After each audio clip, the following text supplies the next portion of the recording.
फाटा इंजमाम से पहले साल 2016 को डंडे डैम पर काम शुरू हुआ था, जो 83 करोड़ रुपए की लागत से 2018 को मुकम्मल होना था, जो ताहाल 2022 को मुकम्मल न हो सका। 2 साल मंसूबे पर 6 साल में 40% काम हुआ है। स्काई डैम अभी तक नहीं बन सका क्योंकि इस पे काम बहुत सस्ती का शिकार है। 1 अरब का मंसूबा है। 2 साल का मंसूबा था, 2 साल में कंप्लीट हो रहा था, लेकिन साफ बात यह है कि अगर हमारा पानी ज़ाया हो रहा है या हमारे फसलाती से नुकसान उठा रहे हैं, इसका मकसद ये है कि स्काई डैम पे ठेकेदार काम नहीं कर रहे, काम कर रहा है लेकिन बहुत सुस्त काम कर रहा है।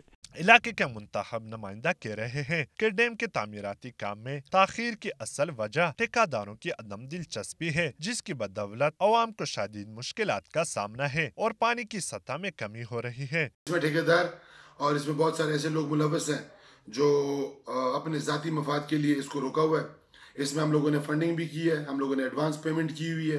तो जिस तरह मतलब है ना, मैं अपने सब जितने भी इदारे हैं उनसे मुतालबा करता हूँ कि इसकी इंक्वायरी की जाए और उस ठेकेदार से उस पैसों की रिकवरी की जाए या इस डैम को फौरन। स्काई डंडे डैम 3 किलोमीटर के फासले पर मुश्तमिल है। इससे 1400 एकड़ बंजर जमीन सैराब होगी। इसके साथ साथ 10 किलोमीटर नहरों का जाल भी बिछाया जाएगा और इससे मुल्हिका इलाकों को पीने का साफ पानी भी बराहम हो सकेगा। सईद वजीर, डॉन न्यूज़, जनूबी वजीरिस्तान।